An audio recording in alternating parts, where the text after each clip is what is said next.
पूरे जंगल में एक गौरी कवि ही थी जिसके पास छाता था। गौरी कवि अपना छाता देखकर बहुत खुश थी। गौरी कवि तोते के पास जाती है। तोते तोते, क्या तुमने दाना खा लिया है?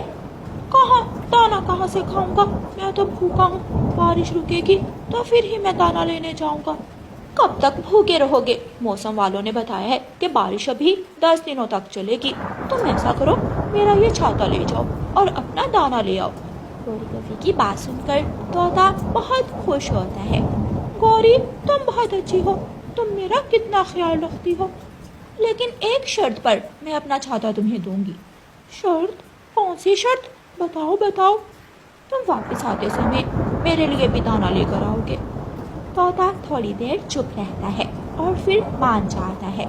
ठीक है गौरी, मैं तुम्हारे लिए भी दाना ले आऊंगा। तोता गौरी कवि से छाता लेकर दाना लेने चला जाता है। कबूतर तोते को जाता हुआ देखकर हैरान हो जाता है। तोते ने ये छाता कहाँ से ले लिया? इस जंगल में तो छाता सिर्फ गौरी कवि के पास है। तोते तोते, तुमने ये छाता कहाँ से ले लिया है? कबूतर अपने घर की खिड़की से तोते को आवाज देता है। ये छाता गौरी कवि का है, मैं उसे दाना ला कर दूंगा, इसलिए उसने मुझे अपना छाता दिया है। तोता कबूतर से ऐसे कहते हुए वहाँ से चला जाता है। तोता मैदान में जाता है। वहाँ से तोते को गेहूं का दाना मिल जाता है। तोता वो दाना खाकर अपना पेट भर लेता है। मेरा पेट तो भर गया, अब मैं गौरी कवि के लिए भी दाना ढूंढ लेता हूँ। फिर तोता वहाँ से उड़ता है और घने जंगल की तरफ जाता है। घने जंगल से तोते को लाल बीज मिल जाते हैं। तोता अपनी तेज चोंच से लाल बीज की शाख तोड़कर वापस उड़ता है। जब तक तोता नौकर मेरा दाना लेकर आता है, मैं थोड़ी देर सो लेती हूँ। गौरी कवि आराम से सो जाती है। रास्ते में तोते को रानो चिड़िया आवाज देती है। रानो चिड़िया अपने घर की खिड़की में बैठी हुई थी। तोते भैया, अपना ये छाता थोड़ी देर मुझे देना, मैं भी अपना दाना ले आती हूँ। माफ करना चिड़िया रानी, ये छाता मेरा नहीं है, ये तो गौरी कवि का है। तोता चला जाता है। गौरी कवि पेट भरकर लाल बीज खाती है। तोते तोते, अगर दोबारा मेरा छाता लेना हुआ तो ले लेना, लेकिन मेरे लिए दाना लाना ना भूलना। गौरी कवि अपने घर चली जाती है। अभी गौरी कवि अपने घर पहुंची ही थी कि गौरी कवि के दरवाजे पर दस्तक होती है। गौरी दरवाजा खोलती है। गौरी बहन, अपना छाता मुझे थोड़ी देर को देना, मैं भी दाना ले आती हूँ। रानो चिड़िया, मेरा छाता तुम ले सकती हो, लेकिन तुम्हें मेरे लिए भी दाना लाना होगा। गौरी बहन, ऐसे बारिश के मौसम में तो अपना दाना बहुत मुश्किल से मिलता है, मैं आपके लिए दाना कैसे ढूंढूंगी? तो फिर रहने दो, मैं भी अपना छाता तुम्हें नहीं दूंगी। मैं तो मजाक कर रही थी। दे आप मुझे छाता दे दें, मैं आपके लिए भी दाना ले आऊंगी। गौरी कवि रानो चिड़िया को छाता दे देती है और रानो चिड़िया गौरी कवि का छाता लेकर चली जाती है। रानो चिड़िया जंगल जाती है और घने जंगल से उसे एक फल मिल जाता है। रानो चिड़िया वो फल लेकर अपने घर जाती है। बच्चों, आप ये फल खा लें, मैं दोबारा जा रही हूँ। लेकिन कहाँ मामा, हमारे लिए तो ये फल भी काफ़ी है। ये छाता गौरी कवि का है, गौरी कवि ने ये छाता मुझे दाने के बदले दिया है, मैं गौरी कवि के लिए दाना लेने जा रही हूँ। गौरी आंटी बहुत आलसी है, हमेशा दूसरों से अपने काम करवाने के चक्कर में रहती है। रानो चिड़िया जाती है और पेड़ डाल डाल फिरती है। रानो चिड़िया को बहुत मुश्किल से एक दाना मिलता है। रानो चिड़िया वो दाना लेकर वापस उड़ती है कि एक बूढ़ी फाख्ता अपने घोंसले में बैठी हुई रानो चिड़िया को आवाज देती है।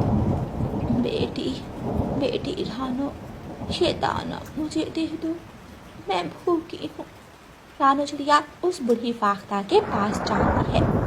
माँ जी, ये दाना तो मैं गौरी कवि के लिए लेकर जा रही हूँ, मैं गौरी कवि को दाना दूंगी तो फिर ही गौरी कवि दोबारा अपना छाता मुझे देगी।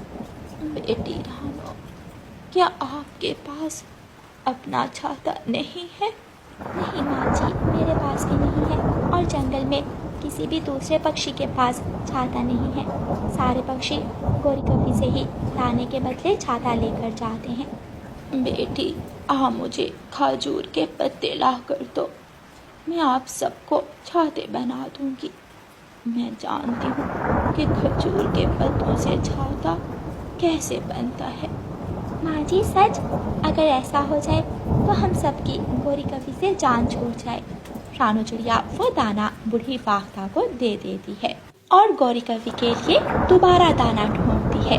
ये चिड़िया की बच्ची ना जाने कहाँ रह गई है, मुझे तो दोबारा भूख लग गई है। रानू चिड़िया भी आ जाती है।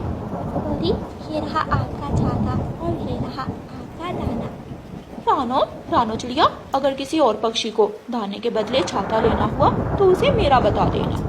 अब किसी को भी आपके छाते की ज़रूरत नहीं पड़ेगी, क्योंकि मैं बूढ़ी फाख्ता माँ से खजूर के छाते बनवाने जा रही हूँ। वो छाते टूट जाएंगे, एक दिन भी नहीं चलेंगे। लेकिन मुफ्त में तो मिलेंगे। रानू चिड़िया वापस जंगल जाती है और खजूर के पेड़ से खजूर के पत्ते तोड़कर बूढ़ी फाख्ता माँ के पास ले जाती है। बूढ़ी फाख्ता माँ खजूर के पत्तों से रानू चिड़िया को छाता बना देती है। माँ जी, मैं ये छाता तोते को दे आती हूँ, आप 2 छाते और बना देना, एक मेरे लिए और एक मेरे दोस्त कबूतर के लिए। बेटी चिंता ना करो, मैं आप सबको छाता बना दूंगी। रानू चिड़िया एक छाता तोते को देती है, एक छाता कबूतर को देती है और बूढ़ी फाख्ता माँ से एक छाता अपने लिए बनवा लेती है। और फिर तीनों दोस्त अपने अपने छाते लेकर दाना लेने चले जाते हैं। आलसी गौरी कवि अपने घर में बैठी हुई थी। गौरी, अब तेरा धंधा बंद हो गया, अगर पेट भरना है तो काम करना ही होगा। चल गौरी, बारिश में दाना लेने जा। गौरी कवि खुद से ऐसे कहती हुई अपने घर से निकल जाती है। रुको रुको चिड़िया, मुझे भी साथ ले जाओ, मैं भी अपना दाना ले आऊं। ऐसे गौरी कवि अपना आलस छोड़कर घर से दाना लेने चली जाती है। प्यारे दोस्तों, इस कहानी को लाइक, अपने दोस्तों के साथ शेयर और चैनल को सब्सक्राइब करना बिल्कुल मत भूलना। आपका धन्यवाद। कुकू और गुड़िया अपने घर में बैठे हुए थे कि गुब्बारे बेचने वाला अंकल कबूतर घंटी बजाता है। गुब्बारे गुब्बारे, रंग बिरंगे गुब्बारे, मैं गुब्बारा लूंगा। कुकू का शोर सुनकर मम्मा चिड़िया रसोई से आती है। गुड़िया बेटी, अब कुकू जिद नहीं छोड़ेगा, डिब्बे से 2 दाने मकई के लो और कुकू को एक गुब्बारा ला दो। ठीक है मम्मा। गुड़िया डिब्बे से 2 दाने मकई के लेती है। मैं भी साथ जाऊंगा, मैं गुब्बारा अपनी पसंद से लूंगा। मम्मा, मुझे भी गुड़िया बहन के साथ जाना है। गुड़िया ले जाओ, कुकू को भी साथ ले जाओ। गुड़िया अपने भाई को साथ लेकर गुब्बारे बेचने वाले अंकल कबूतर के पास जाती है। अंकल, ये ले 2 दाने मकई के और मेरे भाई को एक गुब्बारा दे दे। 2 दानों से तो ये छोटा गुब्बारा मिलेगा, बड़ा गुब्बारा 3 दानों के बदले मिलेगा। कुकू रोने लग जाता है। मैं वो बड़े वाला गुब्बारा लूंगा, बड़े वाला लाल रंग का है, मैं वही लूंगा। अंकल, वही दे दे, मेरा भाई जिद कर रहा है। बेटी, वो 3 दानों का है, जाओ घर से 3 दाने लेकर आओ, मैं वहाँ जाकर खड़ा हूँ। अभी मैं इसी जंगल में हूँ, आप 3 दाने ले आए। कुकू भाई, चले हम घर से एक दाना और लेकर आते हैं। दोनों बहन भाई फिर से वापस घर जाते हैं और कबूतर अंकल अपनी साइकिल की घंटी बजाते हुए गुब्बारे गुब्बारे बोलते हुए आगे चला जाता है। गुड़िया, क्या हुआ? कुकू का गुब्बारा कहाँ है? मम्मा, कुकू बड़ा गुब्बारा लेने की जिद कर रहा है और बड़ा गुब्बारा 3 दानों का आएगा।